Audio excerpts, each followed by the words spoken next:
আজকের ভিডিওটা সবাইকে নমস্কার জানিয়ে শুরু করছি। আমি আজকে দেখাবো খুব তাড়াতাড়ি পাবদা মাছের ঝাল কিভাবে করা যায়।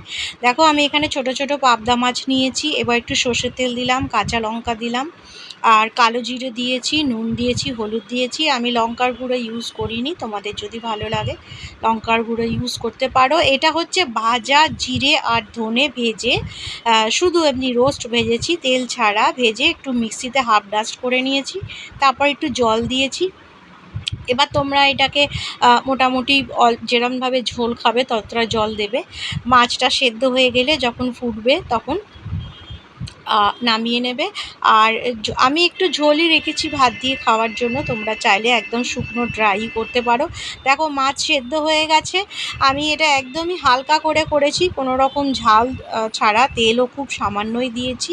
এটা গরম ভাতের সাথে খুব ভালো লাগবে খেতে।